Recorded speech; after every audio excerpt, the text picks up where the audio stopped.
안녕하세요. 아이 둘 키우고 있는 올해 40대 중반 여자입니다. 나름 현명하게 결혼 생활 하고 있다고 생각했는데 자기가 직접 해야 할 부모님 효도를 매번 저에게 강요하던 남편과 결국은 이혼하게 되었네요. 남편과는 인연이 꽤나 길어요. 동갑내기이고 학창시절부터 알던 사이였지요. 서로 살던 집이 대문을 마주하고 있던 집이라 가까이 사는 만큼 둘이서 꽤 친하게 지냈습니다. 집안끼리도 활발한 교류가 있었고요. 그때 당시에 시어머니는 전업주부셨는데 이따금씩 아는 분 일을 도우러 나가시곤 했었습니다. 그럴 때마다 시어머니가 우리 아들 저녁 식사 좀 챙겨달라며 남편을 저희 집에 보내곤 했어요. 한 달에 열흘은 남편이 저희 집에서 저녁 식사도 같이 하고 그랬습니다. 남편 성격이 그때부터 꽤나 싹싹했던 편이라 맨입으로 밥만 얻어먹을 수는 없다며 저희 집 집안일도 돕고 그랬었습니다. 그때는 저랑은 그냥 친구 사이였지 그 이상도 그 이하도 아니었어요. 같은 학교를 다녔다 보니 학교에 같이 가고는 했는데 그때마다 다른 친구들이 둘이 사귀냐고 그런 농담 정도만 주고받던 사이였지요. 아무튼 제가 서울에 있는 대학교에 들어가게 되면서 저희 집이 아예 제가 다니던 학교 근처로 이사를 하게 되었습니다. 그리고 그 이후부터는 연락도 없이 지내게 되었어요. 그렇게 남편이라는 존재가 제 기억에서 희미해져 갈 때쯤 정말 우연한 기회로 남편을 다시 만나게 되었습니다. 과거 기억과는 사뭇 달라진 서로의 모습에 오랜만에 재회한 친구 사이가 결국엔 연인 사이로 발전하게 되었고요. 그렇게 2년 정도 만났나 저희 집에서 남편과 제가 연애를 하고 있다는 사실을 알게 되고부터는 저희 친정어머니가 은근히 제가 남편과 결혼하기를 원하셨어요. 어릴 적 기억에 싹싹하고 부침성 좋은 남편의 모습을 기억하고 계셨던 거죠. 양쪽 집안의 교류가 자주 있던 편이다 보니 시어머니도 저를 기억하고 계셨어요. 어렸을 때 가까이 살던 것부터 이렇게 재회하게 된 게 하늘이 점지해준 인연이라며 결혼을 환영하셨죠. 그때까지만 해도 시어머니의 아들을 향한 집착이 이 정도까지 심할 줄은 몰랐습니다. 그리고 그런 시어머니에 대한 남편의 마음 또한 어마무시하게 애틋하다는 것도요. 연애 초반에 저희가 이사를 나가고 몇 년 지나지 않아서 아버님이 돌아가셨다는 이야기를 들었어요. 일터에서 불의의 사고를 당하셨다고 합니다. 그래도 보상금이며 보험 같은 게 있어서 그동안 사는데 큰 고생은 안 하셨다고 해요. 그 직후에 그렇게 받은 돈을 가지고 서울로 삶의 터전을 옮기게 되었던 거고 그렇게 우연찮게 저를 재회하게 되었던 거였죠. 하늘이 맺어준 인연이라 떠들며 저희 결혼을 열렬히 환영해 주셨던 말과는 다르게 결혼 후 시간이 지남에 따라 저를 향한 시어머니의 태도는 그야말로 180도 돌변했습니다. 처음에는 이혼까지 해야 할 만큼은 아니었어요. 딱히 못되게 한 것도 없지만 그렇다고 해서 저한테 엄청나게 잘해주거나 하지는 않았죠. 그냥 보통의 평범한 시어머니와 며느리 관계였다고 보시면 될 것 같아요. 아무리 오래전부터 알았고 집안끼리도 왕래가 있었다고 한들 그게 꼭 저와 시어머니가 고부관계가 아니라 모녀관계 같을 필요는 없는 거잖아요. 시어머니가 어떤 며느리상을 원했는지는 모르지만 저는 딱 남들 하는 만큼만 했어요. 제 스스로 시어머니한테 엄청 잘했다고 자부하지는 못하지만 남들 하는 만큼 이상은 했다고 생각합니다. 굳이 명절이나 생신, 어버이날 같은 날만 아니라 한 달에 2번 이상은 꼭 시댁에 인사드리러 들렀어요. 꼭 주말이 아니더라도 퇴근길에 남편과 함께 시댁에 다녀오고 그랬죠. 아무래도 아들 장가 보내고 혼자 지내게 되셨으니 혼자 지내는 게 외롭진 않을까 싶어서 친정보다 더 많이 신경을 썼습니다. 이만큼 신경을 써주는 걸 고마워하라고 남편에게 생색 한 번 낸 적 없었어요. 지금 와서 생각해보면 치사해 보일지라도 생색은 좀 낼 걸 그랬나 봐요. 그랬다면 제가 이만큼 시어머니를 신경 쓰고 있었다는 걸 당연하게 여기는 게 아니라 눈꽃만치라도 고마워하거나 했을 수도 있었을 텐데 말입니다. 아무튼 이 정도까지 제가 해서 그랬던 건지 그때까지는 시어머니도 정신이 멀쩡해서 그랬던 건지 모르겠지만 결혼 생활 초반에는 시어머니와는 달리 큰 문제가 없었어요. 아니, 없었다고 저 혼자 착각했던 걸 수도 있습니다. 매번 남편과 시댁에 그렇게 방문을 했을 때면 시어머니는 항상 아들인 남편 걱정만 그렇게 해대셨거든요. 그냥 해주는 걱정이면 안부 인사 정도로 받아들이겠는데 시어머니는 늘 저를 앞에다 두고 남편한테 살이 좀 빠진 것 같다느니 끼니는 제대로 챙겨 먹고 다니고 있냐느니 하면서 질문을 하셨어요. 그때는 왜 그걸 저한테 내 아들 굶기지 말고 밥 좀 잘 챙겨주라고 눈치를 주는 거라는 생각을 못했는지. 뭐 그때 알았다고 한들 시어머니가 남편 밥 잘 좀 챙겨주라고 했다 해서 이혼까지 하지는 않았을 테지만요. 아무튼 시어머니가 조금씩 돌변하기 시작한 건 우리 쌍둥이 아이가 생기면서부터였습니다. 저희가 그때 당시에는 차가 없었거든요. 저희 집에서 시댁까지 대중교통으로는 40분 정도 거리였는데 부름배 이끌고 지하철 타고 가기에는 무리가 있었어요. 그 덕에 매달 두어 번은 꼭 다녀오던 시댁에 다니는 횟수가 점점 줄어들게 되었습니다. 그때까지만 해도 별다른 큰 문제는 없었어요. 그런데 아이들이 태어나고 나서는 문제가 커지기 시작했습니다. 출산 후에 일단 어떻게 될지 모르니 육아휴직을 신청했었어요. 지금도 육아휴직 쓰는 게 엄청 눈치 보인다고들 하는데 그때 당시에는 더더욱 눈치가 보였습니다. 제가 다니던 회사가 규모도 그렇게 큰 회사가 아니었다 보니 더더욱이 그랬어요. 하지만 운이 좋게도 회사 사장님이 그런 데에 있어서는 참 오픈마인드셨어요. 그렇게 1년의 시간을 벌 수 있었습니다. 정말 다행이라 생각했지요. 그렇게 출산 후 조리원을 다녀와서 본격적인 육아를 시작하게 되었습니다. 제가 뭐 엄마 경력이 있던 것도 아니고 아이를 몇 명이고 낳아본 적이 있던 것도 아니었고 아이를 키워본 적이 있던 것도 아닌데다가 마침 또 저희 아이들이 쌍둥이였던지라 처음에는 정말 어떻게 해야 할지 막막했어요. 그때 친정어머니께서 직접 저희 집까지 찾아오시면서 육아를 도와주셨습니다. 거의 매일같이 찾아오셔서 종일 저를 도와주시고 남편 퇴근할 때 맞춰서 집으로 돌아가시고 하셨어요. 약속이 있으신 날이면 볼일 다 보시고 나서 저희 집에 찾아와서 도와주셨고요. 늘 남편 집에 올 시간 맞춰서 돌아가셨는데 볼일 때문에 조금 늦게 도착한 그런 날이면 남편 퇴근하고도 한 30분에서 1시간 정도 더 계시다 가셨습니다. 뭐라도 하다 더 도와주고 싶으신 그런 마음 때문에 그러셨던 거예요. 저 대신 아이를 봐주시기도 하셨고 아니면 저 대신 다른 집안일을 도와주시거나 하는 식이셨습니다. 그런데 언젠가부터 어머니가 그렇게 저희 집에 와 계시는 걸 가지고 남편이 조금 불편하다는 내색을 하기 시작했어요.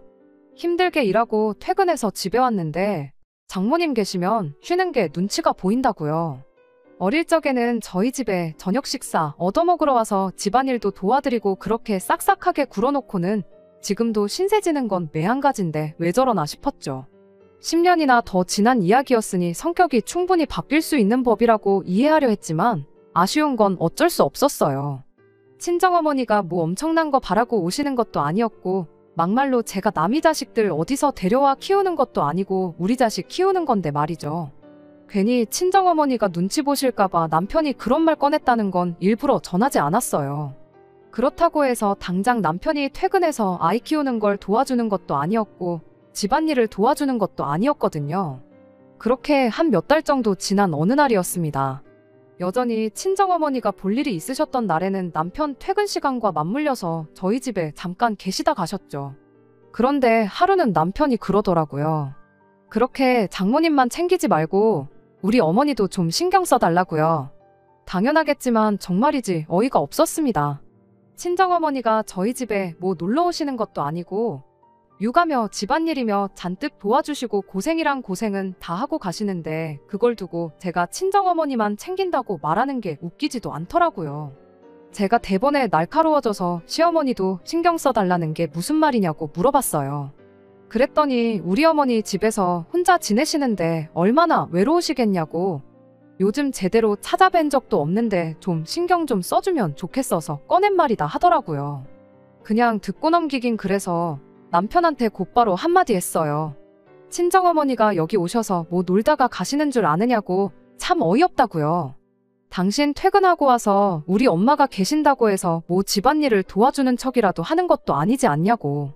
집에 와서 씻고 나와 나나 우리 엄마가 차려준 밥 먹고 나서 소파에 앉아서 TV 보는 게 전부이지 않느냐. 가만히 있어도 알아서 해주는 사람이 둘이나 되는데 불편하기는 뭐가 불편하다는 거냐고 그렇게 따져 물었죠.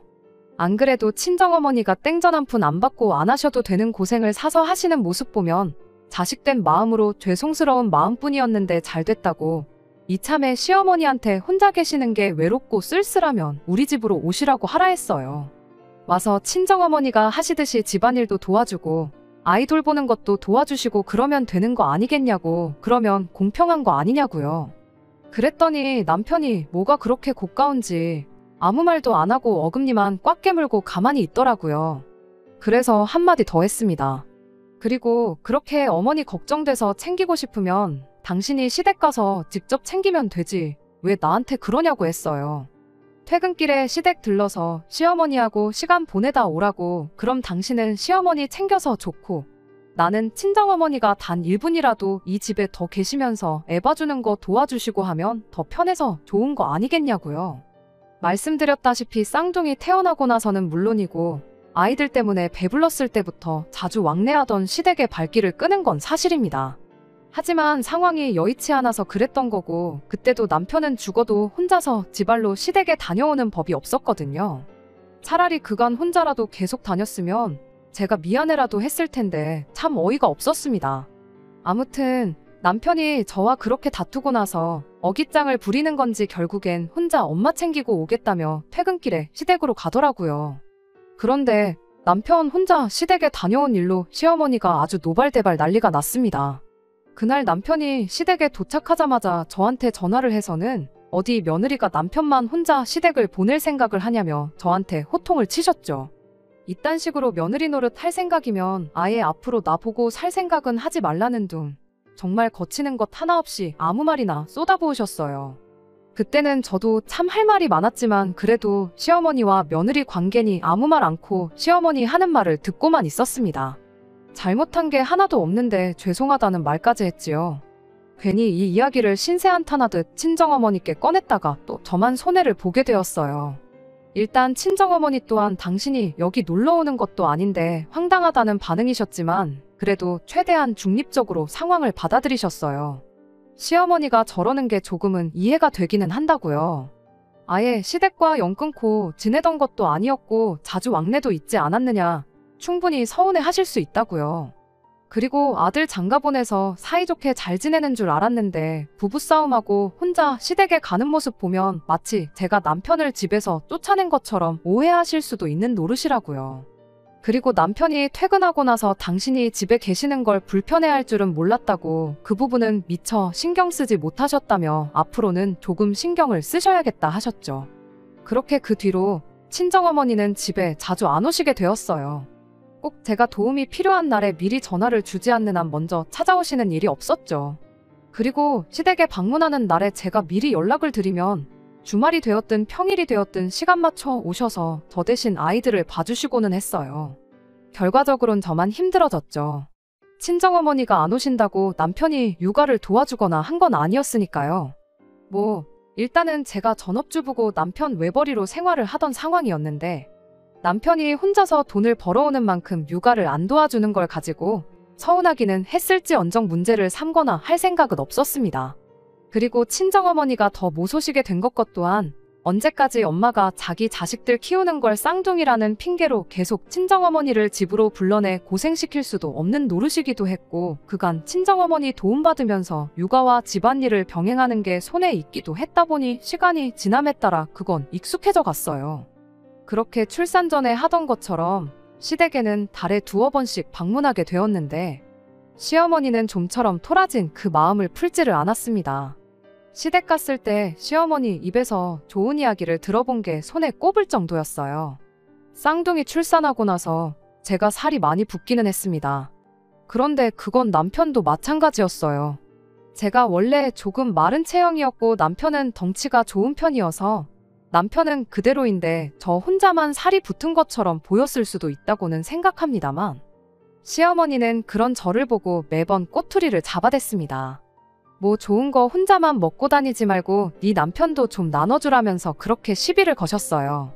우리 아들은 피죽도 못 얻어먹은 사람 마냥 하루가 다르게 말라 비틀어져 가는데 너는 어떻게 볼 때마다 살이 더 찐 것 같냐고. 대놓고 저 기분 나쁠 말들만 골라서 서슴지 않고 하시곤 했습니다.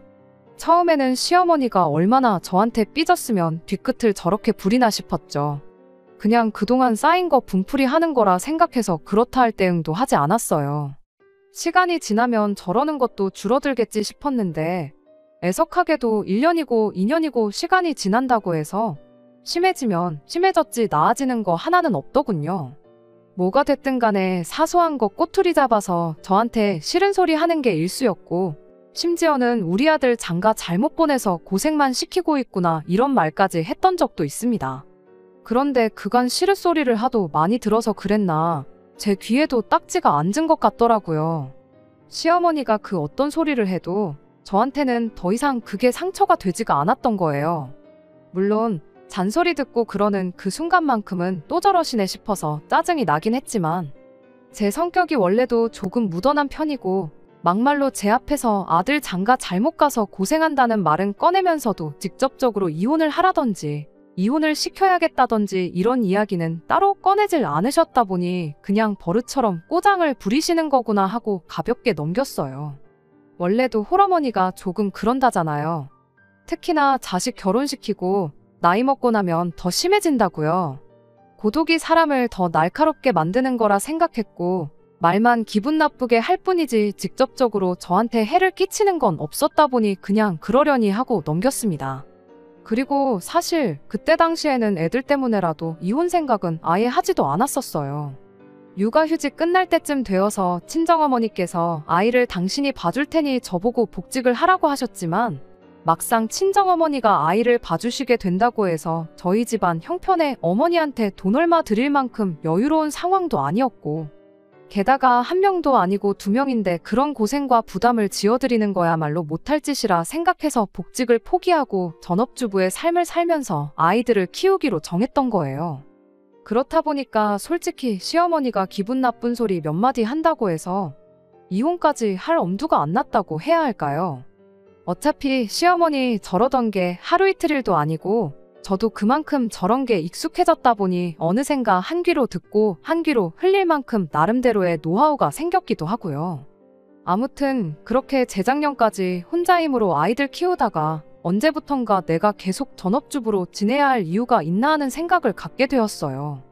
애들도 클 만큼 커서 학교 끝나면 바로 학원을 나가고 그랬다 보니 제가 집에서 밥하고 빨래하고 그러는 것보다야 저금도 모자란데 애들 대학 들어갈 때 대비해서 학비라도 좀 벌어놓는 게 좋겠다 싶어 그때부터 일을 다시 시작했어요. 아이들 태어나기 전에 다니던 회사랑 비교해보면 그때 다니던 회사도 규모가 작은 회사였지만 지금 다니고 있는 회사는 그때 다니던 곳보다도 더 작은 회사였습니다. 그래도 이렇게 일을 하면서 경력을 쌓을 수 있다는 사실만으로도 감지덕지였지요. 아무튼 제가 다시 일을 시작했다고 해서 시댁의 발길을 끊거나 한 건 아니었어요. 하지만 작년 말부터 또 하나 달라지기 시작한 게 있었는데, 그건 시어머니한테서 저한테 직접 걸려오는 연락이 부쩍 늘었다는 겁니다. 그전까지는 저랑은 따로 전화 한 통 한 적이 없었거든요. 안부 전화 해봐야 잔소리밖에 안 하시니 그건 남편한테 직접 하라고 시켜놓은 상태였다 보니 직접적으로 시어머니와 전화 연락을 했던 적은 정말 지난 10몇 년간 손에 꼽을 정도였어요. 그러다 작년 말부터 시어머니한테서 먼저 전화가 걸려오는 일이 늘어나기 시작한 겁니다. 매번 전화해서 저한테 하는 말이 여기가 아프다, 저기가 아프다 그런 이야기 뿐이었어요. 말씀드렸다시피 시댁이 저희 집에서 대중교통으로 40분 거리거든요. 맘먹으면 못 찾아갈 거리는 아니었지만 그렇다고 해서 여기 아프다 저기 아프다 할 때마다 시댁 찾아가서 병원 모셔다 드리고 할 형편은 못 되었지요. 더더욱이 저는 그때 이미 일을 시작한 시기였다 보니 시어머니 병원 모시고 가겠다고 회사에 아쉬운 소리도 하고 싶지 않았고요. 그런데 틈만 나면 그렇게 여기저기 아프다는 식으로 전화를 해대니 저도 불편하고 그래서 아예 날 잡고 회사에도 월차를 내서 시어머니 모시고 병원에 검진받으러 한번 다녀올 생각이었습니다. 그런데 막상 병원에를 다녀오자는 말을 꺼내니 멀쩡한 사람을 환자를 만들고 있냐며 싫다고 고집을 부리더라고요. 아프면 병원을 가셔야지 왜 저한테 전화를 하시냐, 저랑 전화통화한다고 낫는 것도 아니지 않냐 따져 물어도 저 시어머니 고집을 누가 꺾을 수 있었겠나요? 그때까지만 해도 왜 저렇게 사소한 걸로 사람을 못 살게 구나 싶었습니다. 그게 합가하려고 개수작을 부리는 거라고는 상상도 못했어요. 그렇게 날이면 날마다 시어머니 앓는 소리 들어가며 하루하루 보내던 와중에 올해 봄 지나서 남편이 난데없이 이제는 시어머니 모시고 같이 살 때가 되지 않았냐는 말을 꺼내왔습니다. 그때 딱 눈치챘지요. 시어머니가 그간 병원은 문턱도 안 넘어보고 저한테 전화해서 아프다고 노래를 부르셨던 진짜 이유가 이걸 노렸다는 걸 말이에요. 갑자기 아프다고 하면 안 믿을까봐 정성스럽게 작년부터 해서 차곡차곡 모시고 살아야 할 이유를 쌓기 시작했던 겁니다. 남편은 끝까지 시어머니가 너무나도 걱정된다는 말투로 어머니 올해 연세가 몇이신데 앞으로 살아봐야 몇 년을 더 사시겠냐고 아무래도 걱정이 돼서 안 되겠다며 하루라도 빨리 합가를 하는 쪽으로 알아봐야겠다는 거예요. 아버지 돌아가셨을 때도 자기가 그렇다 할 효도 한번 못 해보고 보내드린 게 평생 후회가 되는데 어머님이 저러다 돌아가시기라도 하면 얼마나 더 큰 후회가 남겠냐고요. 그래서 제가 남편한테 그러냐고 당신 말 틀린 거 하나 없다고. 그럼 당장이라도 내일부터 모시고 살아야겠다고 한마디 대답해줬습니다. 제 입에서 그런 대답이 나올 거라고는 생각도 못했는지 남편이 두 눈을 휘둥그레 뜨고는 저를 쳐다보더라고요. 얼마나 당황했는지 말까지 더듬으면서 그럼 내일부터 모시는 걸로 하면 되는 거냐 되묻기까지 하더군요. 남편한테 당연한 거 아니겠냐고, 자식이 부모한테 효도한다고 하는데 못하게 하는 게 더 이상한 거 아니겠냐고 말해주고 한마디 더 해줬습니다. 우리는 걱정 말라고, 얼마나 다행이냐, 내가 직장 구해서 돈 벌기 시작해서. 다른 건 몰라도 우리 생활비랑 애들 학원비는 늦지 않게 보내달라고 했어요. 시어머니 와서 지낼 장소라도 미리 마련해 놓으려던 건지 이방저방 돌아다니면서 두리번거리던 남편이 제 말이 끝나기 무섭게 뒤를 돌아봤죠. 방금까지는 어안이 벙벙하긴 하지만 어쨌든 시어머니 모시고 살자는 제 말에 기뻐 보이던 남편 표정이 생활비 늦지 않게 보내라는 말은 무슨 소린가 하는 표정으로 바뀌어서 저를 쳐다보고 있었어요. 아니나 다를까 생활비랑 학원비는 무슨 말이냐고 저한테 물어보더라고요. 그래서 남편에게 당신은 내일부터 어머님 모시고 살게 될 거 아니냐고. 그렇다고 해서 우리가 밥 굶고 애들 학원도 못 다니게 할 수도 없는 노릇 아니겠냐고 했죠. 어머님 모시고 살면서 생활비가 들어갈 테니 여지껏 보내던 만큼 보내라고는 하지 않겠다고. 나도 애들 대학교 들어갈 때를 대비해서 돈을 모으고 있긴 하지만 이젠 우리 생활비는 내가 벌어온 돈에서 어느 정도 보태겠다고 했습니다. 남편은 그때까지도 제가 무슨 말을 하는 건지 도통 이해를 못한 표정이었어요. 그래서 남편이 제 말을 제대로 이해할 수 있게 제대로 설명을 해줬어요. 당신이 당신 입으로 이젠 시어머니 모시고 살아야 할 때가 왔다 하지 않았냐고. 일단 급한 짐은 내가 싸줄 테니 당신은 쉬고 있으라고요. 내일부터 당장 혼자서 어머님 모시고 살려면 체력이 필요할 텐데 짐 싸는 걸로 힘까지 뺄 필요나 있겠냐고 걱정 말고 쉬고 있으라 했습니다. 그리고 어머님 댁 가서 지내다가 내가 안 챙겨준 게 있으면 번거롭게 집에 찾아오지 말고 전화하라고. 그러면 내가 택배로 따로 보내주겠다고 했더니 남편이 지금 내 말을 잘못 이해한 것 같은데 어머니 모시고 살겠다는 건 우리 집에 어머니를 모셔오겠다는 소리라고 설명을 하기 시작했습니다. 그래서 남편한테 뭐하러 그러냐고, 안 그래도 집도 좁아 터졌는데 어머님까지 오셔서 다 같이 부대끼며 살 필요가 뭐가 있겠냐고요. 우리 방 애들 방 하면 빈 방이라고는 베란다밖에 없는데 당장 어머님을 베란다에 모실 수도 없는 노릇 아니겠냐. 누가 봐도 당신 혼자 짐 싸서 어머님 댁으로 나가는 것만큼 좋은 방법이 없는 거 모르냐고 한마디 더 해줬습니다. 그랬더니 방금 전까지만 해도 기뻐서 눈이 뒤집힐 것만 같아 보였던 남편이 장난치지 말라며 저한테 짜증을 내기 시작했어요. 저는 남편한테 내가 지금 장난치는 것처럼 보이냐고, 당신이 생각해도 이 집에 어머님 모시는 게 가당키나 하냐고 대답했죠. 남편은 방법이 왜 없냐고, 당장 어머님 댁 전세금을 빼서 그 돈을 합쳐다가 더 큰 집으로 이사 나가면 되는 거 아니겠냐고 저한테 따져묻길래 제가 어머님 댁 전세금이 얼마나 되느냐고 물어봤어요.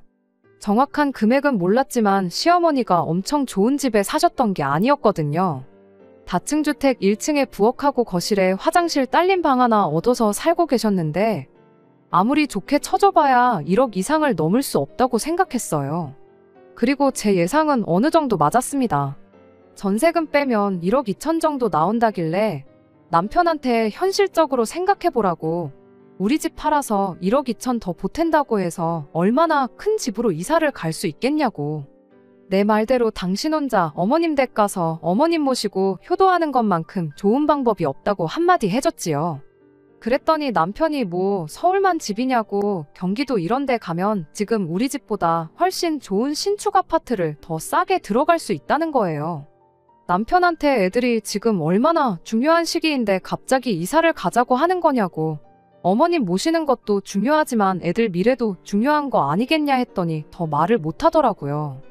결국엔 혼자 힘으로는 안 되겠다 싶었는지 남편이 애들을 회유하기 시작했어요. 이 집보다 훨씬 넓고 새로 지은 아파트에서 살고 싶지 않느냐고요. 애들이 뭐 대여섯 살 먹은 유치원생도 아니고 당장 이사 가면 친구 사귀는 것부터 시작해 자기 인생의 대격변이 일어난다는 것 정도는 알만한 나이인데 할머니랑 같이 살겠다고 이사를 가자고 하겠나요? 대번에 이사 갈 생각 없다고 딱 잘라 대답을 하더라고요. 애들한테 이사 가자고 꼬드기는 건 안 먹히겠다 싶었는지 작전을 바꿔서 이제는 저를 내쫓을 생각을 하는 겁니다. 그러면 저보고 시어머니 집에 가서 지내래요. 자기는 어머니를 집에 모시고 와서 애들하고 같이 지내겠다고요. 결혼할 때야 가지고 있던 돈으로 조금씩 같이 보태긴 했지만 제가 아이들 태어나고부터 남편 혼자 외벌이 하면서 남은 대출금을 다 갚았으니 이 집의 소유권이 자기한테 있으니 저보고 나가라는 더럽고 치사한 수작이었죠. 하지만 그건 사실이었다 보니 솔직히 남편이 그렇게 나오면 제가 어떻게 할 방법이 없던 것 또한 사실이었는데 애들이 저를 도와줬어요. 엄마 혼자 그 집에 가게 되면 자기들도 저를 따라 할머니 집에 가서 살겠다고요. 남편이 애들 반응에 당황해서는 그렇게 되면 이사 가는 거랑 똑같은 거 모르냐, 가서 친구도 새로 사귀고 그래야 한다 겁을 주기 시작했어요. 그런데 아이들이 남편한테 아빠랑 할머니랑 사는 것보다는 그 편이 낫다고 딱 잘라서 말을 하더라고요. 그거 보니 얼마나 속이 후련하고 애들이 대견스럽던지. 애들이 저러는 것도 이해가 가요. 아빠라고 애들이 싫어하고 그러는 건 아니지만 여지껏 애들 케어하는 건 저 혼자만의 몫이었잖아요. 시작한 지 얼마 되지는 않았지만 제가 다시 일을 하면서도 아이들 케어는 여전히 저 혼자 해야 했고요. 그렇다 보니 애들한테는 아빠보다는 제가 더 소중한 존재였던 거예요. 거기에 맨날 엄마한테 싫은 소리만 해대는 할머니는 애들 입장에서는 세상에서 제일 좋은 엄마를 괴롭히는 사람이고 같이 살고 싶지 않은 사람일 뿐. 그 이상도 그 이하도 아니었지요. 남편을 제외한 이 집에 있는 모든 사람들이 하나같이 시어머니랑 살기 싫다는데 거기서 남편이 혼자 고집 부린다고 해서 될 일이 아니었습니다. 결국엔 남편이 혼자 폭발을 해서 저한테 큰 소리를 치기 시작했어요. 너는 엄마가 돼서 애들 교육을 어떻게 시켰길래 부모 소중한지도 모르는 후레자식으로 키워놨냐고요. 이 인간이 애들 듣는 데서 못하는 말이 없다고 당장에 멱살 잡고 방으로 끌고 들어갔어요. 방에서도 남편이 성질 부리는 건 여전했습니다. 당신이 평소부터 애들한테 할머니를 나쁜 사람이라고 세뇌를 시켜서 저러는 거 아니겠냐며 할 말 못할 말 가리지 않고 생각나는 대로 쏟아내는데 그 꼬라지가 마치 시어머니하고 완전 똑같아 보이더라고요. 그래도 일단은 최대한 이성적으로 남편에게 한마디 했어요. 이 집에 모시나 당신이 어머님 집에 들어가서 혼자 어머님을 모시나 나는 시어머니 모시는 데 있어서 눈꼽만큼도 도와드릴 생각이 없다고, 그런데 뭐가 아쉬워서 계속 이 집에 같이 모시려고 하는 거냐 했더니 남편이 얼굴이 시뻘개져서는 입에 개거품까지 물면서 내가 밥을 할 줄 아는 것도 아니고 집안일을 능숙하게 하는 것도 아닌데 나 혼자서 어머니를 어떻게 모시냐고 따지는 거 아니겠어요? 그래서 말 한 번 잘했다고 당신도 못하는 걸 왜 나한테 시키려고 하는 거냐고. 당신이 못하는 걸 내가 대신 해주는 건 효도가 아니라 대리효도라고 딱 알려줬어요. 나는 모셔도 내 부모님 모실 거지 시어머니 밥 해주고 빨래 해주고 하면서 같이 살 생각은 추호도 없다고요. 뭐라고 효도는 셀프인 거 모르냐고 그 말 명심하고 당신이 직접 할 거 아니면 모시자는 말도 꺼내지 말라고 했습니다. 그랬더니 남편이 나름 초강수를 내더라고요. 아니, 남편 입장에서야 초강수였지 제가 볼 때는 자충수에 불과했지만 말이지요. 난데없이 남편이 애들 아빠 없이 키우고 싶냐고 겁을 주더군요. 이혼하겠다는 소리였죠. 시어머니 우습게 보는 마누라, 애한테 할머니 나쁜 사람이라고 세뇌시킨 마누라는 필요 없다고. 보아하니 애들도 당신 따라갈 것 같은데 당신 소원대로 어머니는 나 혼자 모실 테니 한번 서로 죽고 못 사는 식구들끼리 똘똘 뭉쳐 잘 살아보라는 거예요. 저는 남편한테 고민할 것도 없이 그러자고 대답했습니다. 사실 남편이 진짜로 제 말 듣고 군소리 없이 혼자 시어머니를 모시러 갔다고 치면 남편 없이 애들하고만 살게 되는 건데 다를 게 없는 거잖아요. 시어머니 안 모셔주면 이혼하겠다는데 제가 굳이 이 결혼을 억지로 유지하겠다고 어머님 모셔줄 테니 이혼만큼은 하지 말아달라고 납작 엎드릴 필요도 없는 거라 생각했죠. 아이들 태어나고부터 여태까지 시어머니가 저를 두고 막말을 쏟아부을 때 그러지 마시라고 한마디 하기는커녕 중간 역할 하면서 시어머니와 저 사이의 관계를 조금이나마 좋게 만들려고 노력한 적 없는 사람인데 그때 당시야 제가 직장까지 그만두면서 육아를 했고 아이들 생각하면 이혼할 엄두가 나지 않았을 뿐인데 이젠 저도 벌이가 있고 아이들도 클 만큼 컸잖아요. 제가 불리할 게 하나 없는데 남편은 무슨 믿는 구석이 있어서 저렇게 고자세로 나가나 싶었습니다. 남편한테 이혼 서류는 내가 준비할 테니 일단 당신은 시댁에 가 있으라 했어요. 이러는 거 애들한테 보여주는 게 좋을 거 하나 없지 않냐고 했더니 그래도 애 아빠라고 그 말은 듣고 시댁으로 가더라고요. 혹시 모르죠. 제가 당장 이혼하자고 했지만 한번 떨어져 살아보면 정신 차려서 시어머니 모시겠다고 들 거라고 생각했던 것일 수도 있고요. 아무튼 남편은 그렇게 혼자 시댁으로 향했고 저는 그 길로 이혼을 준비했어요. 남편은 자기가 유리한 위치라고 생각했던 것 같은데 변호사님 몇 분을 만나봤는데도 다들 하나같이 남편이 절대적으로 불리한 상황이라는 이야기를 해주셨지요. 그렇게 이혼 서류 준비해서 남편 앞에 들이밀었더니 남편이 이건 예상 못했다는 표정으로 잔뜩 당황을 했어요. 기어이 애들을 아빠 없이 키울 생각이냐고 또 아이들을 방패로 삼길래 시어머니 모시고 살면서 매일같이 엄마 당하는 꼴 보여주고 당신하고 박 터지게 싸우는 꼴 보여주는 것보다는 이 편이 더 나은 것 같다고 도장 하나 찍으면 되는 건데 뭐 이렇게 말이 기냐고 쓸데없는 소리 그만하고 얼른 사인이나 하라고 했어요. 남편은 자기가 처한 입장을 아직도 이해 못했던 건지 끝까지 센 척을 하더라고요. 네가 이 집에 한 게 뭐가 있냐고 재산 분할을 받아갈 생각을 하냐. 누굴 호구로 알고 있냐며 사인을 거부했습니다. 저는 다 변호사님들한테 상담받고 해서 정한 재산 분할 비율이었거든요. 변호사님이 5대5로 받아도 아쉬울 게 없는 상황이라 했는데 저는 향후 남편이 보내야 할 양육비까지 계산해서 일부러 욕심내지 않고 아이들과 살 곳 정도만 마련할 수 있게 25% 정도만 잡았었거든요. 그런데 남편이 땡전 한 푼 줄 수 없다고 나오니 결국 소송전으로 갈 수밖에 없었습니다. 그렇게 저희는 이혼을 하게 되었어요. 법원에서 정해준 재산분할 비율은 6:4로 제가 4남편이 6이었습니다. 변호사님 말대로 5는 아니었지만 남편이 고집 부린 덕에 당초 생각했던 것보다 훨씬 더 많은 돈을 분할받게 되었어요. 아직 대학교 가려면 몇 년이나 더 남은 아이들 키우는데 매달 보내야 하는 양육비는 물론이고요. 제가 조금 욕심부리면 얼마 위자료까지 청구할 수 있었는데 이혼하면서 받은 정신적 스트레스를 견디기가 힘들어서 위자료까지 뜯어내는 건 포기했습니다. 하지만 예상보다 재산 분할을 더 받을 수 있었던 덕분에 저희가 이사할 필요까지는 없었습니다. 제가 직장이 있으니 대출을 받을 수 있어서 남편한테 줘야 할 돈은 대출받아 줘버리고 집을 제가 갖는 걸로 했어요. 남편도 시어머니랑 단 둘이 살기엔 집이 너무 넓다 생각했는지 생각보다 쉽게 이 제안을 받아들였고요. 그렇게 치열한 개싸움 끝에 남편과는 이혼하게 되었습니다. 진작 이렇게 되었어야 했는데 뭘 그렇게 질질 끌었나 싶기도 하고 한편으로는 싱숭생숭하기도 하고 정말 이 기분을 어떻게 표현해야 할지 모르겠네요.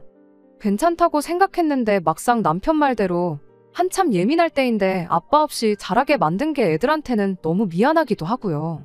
그래도 이왕 이렇게 된 거 한번 열심히 살아보려고 합니다. 안녕하세요. 이혼까지 다 했는데 이렇게 3개월도 안 돼서 후기를 보내게 될 줄은 몰랐습니다. 얼마 전 남편을 만났는데 그 이야기 해드리려고 이렇게 다시 찾아왔어요. 주말에 애들하고 저녁 먹고 쉬고 있는데 벼랑간 현관문 비밀번호 누르는 소리가 나더라고요. 몇 번을 틀리는데도 계속 누르길래 잔뜩 겁먹고 있었는데 인터폰 켜보니까 남편이었어요. 갈라서자마자 비밀번호부터 바꿔버렸는데 지난 비밀번호 눌러대니 문이 안 열릴 수밖에요. 아무튼 남편한테 연락도 없이 무슨 일로 왔냐고 애들 보고 싶어서 온 거면 다음부터는 정해진 날짜에 오라고 한마디 했더니 다짜고짜 제 앞에 무릎을 꿇더니 자기가 정말 전부 다 미안하다며 저한테 살려달라고 사과를 하기 시작했어요. 갑자기 눈물 콧물 짜며 살려달라는데 자초지종이 뭔지나 물어봤죠. 이혼 과정에서 어떻게 저한테 재산 분할 하나도 안 해주고 위자료까지 뜯어보겠다고 편먹고 열심히던 두모자가 이혼하고 나서 오히려 예상했던 것보다 더 많은 재산 분할을 해주게 되니 그걸 이유로 둘이 사이가 틀어졌나 보더라고요. 시어머니 입장에서는 아들 집에 합가해서 며느리 효도받으며 살 계획이었는데 난데없이 개털이 된 아들이 당신 집에 들어와서 다시 살게 되고 그것도 모자라 밥까지 해서 먹여야 되고 옷까지 빨아다가 다려입혀서 출근까지 시켜야 하니 답이 안 나왔던 겁니다. 그래서 시어머니가 남편한테 이대로 가다간 너 때문에 내 명예 못 살겠다고 남편 보고 나가 살라 말하고 집에서 쫓아내버렸다네요. 재산 분할에 간 돈이 있어서 당장 혼자 지낼 곳 구하는 건 문제가 없었는데 남편 월급이 엄청 많은 것도 아닌데 애들 양육비에 시어머니 용돈까지 드리는 건 한계가 있었나 봐요. 그뿐이겠나요. 당장 자기가 밥을 할 줄 아는 것도 아니니 자기 생활비에 먹는 것까지 전부 사 먹어야 했으니 남편 월급으로는 택도 없었던 거죠. 돈을 모으기는커녕 그나마 얼마 남은 돈 파먹으면서 살게 생겼는데 이러다간 5년 내로 쥐뿔도 없는 알그지가 된다고 자기 좀 살려달라고 찾아온 거예요. 받아만 준다면 시어머니하고는 영원히 연 끊고 가족들을 위해 살겠다고 하더라고요. 그렇게 제 앞에 싹싹 비는 남편한테 나한테 빌 게 아니고 집에 가서 어머니한테 밥 정도는 혼자 챙겨 먹겠다고 싹싹 빌고 어머님 댁으로 들어가라고 한마디 해줬어요. 무슨 일이 있어도 당신을 내 남편으로 우리 아이들 아빠로 받아줄 생각 없으니 두 번 다시 찾아오지 말라고 한마디 하고요. 그렇게 강하게 한마디 했더니 남편은 그 다음 날도 그 다다음 날도 찾아오지 않더라고요. 무슨 일이 있어도 제 마음이 돌아서지 않을 거라는 걸 깨달았는가 봐요. 그 꼴을 보니 그래도 한동안 맘고생했지만 이혼하기를 참 잘했구나 하는 생각이 들었네요. 우스갯말로 남자들 내비게이션하고 마누라 딱 두 여자 말만 들으면 틀린 결정을 내릴 일이 없다고 하잖아요. 적어도 제가 좋은 말로 설명했을 때 어머님 모시고 사는 거 포기하고 가족들한테 충실했다면 저렇게 밥 걱정하면서 지낼 일은 없었을 텐데 싶었어요. 시어머니한테 시달리며 살 때도 제 팔자 제가 꼬았다고 생각했는데 남편도 이렇게 이혼을 결정해서 자기 신세 자기가 망쳤으니 똑같은 거라 생각하려고요. 이혼한 것쯤은 벌써 후를 다 털어냈으니 앞으로는 아이들하고 행복하게 지낼 생각만 하면서 살면 될 것 같습니다. 끝까지 들어주셔서 감사합니다. 오늘의 사연은 여기까지입니다. 구독과 좋아요, 알람 설정 부탁드리고 더 좋은 사연으로 다시 찾아뵙겠습니다. 감사합니다.